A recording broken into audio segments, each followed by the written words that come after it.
তেলের তো আমাদের সমস্যা নেই, আমি তো বারে বারে বলছি।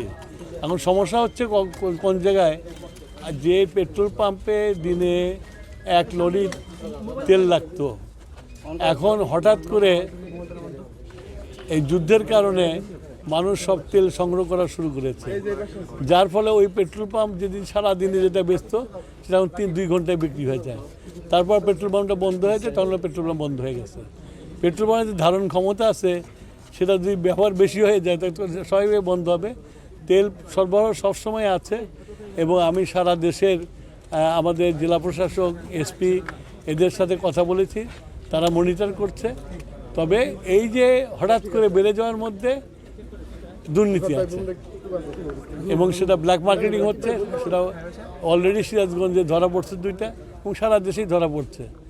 এইটা জনগণের কাছে আমার আবেদন থাকবে যে ওনারা যেন নিজেরা এটাকে দেখেন এবং কন্ট্রোল করেন। মাননীয় প্রধানমন্ত্রীর সবচেয়ে বড় বিদ্যুতের ক্ষেত্রে সবচেয়ে বড় থ্রাস্ট সেক্টর হলো সৌরবিদ্যুৎ, রিনিউয়েবল এনার্জি। এবং আমাদের সিরাজগঞ্জে রিনিউয়েবল এনার্জির একটা প্রচুর জায়গা আছে এবং আমরা ভবিষ্যতে এখানে 350 মেগাওয়াট যাতে করতে পারি সেইটা দেখে গেলাম। এর পরবর্তীতে আমরা এটার উপর কাজ করব। আইনশৃঙ্খলা বাহিনী এই ব্যাপারে কাজ করে যাচ্ছে, তাদেরকে সহযোগিতা করতে হবে। তাদের উপরে অনেক পাওয়ার স্টেশন বন্ধ করে রাখতে হয়, তারপরে মেনটেন্যান্সের জন্য বন্ধ করে রাখতে হয়।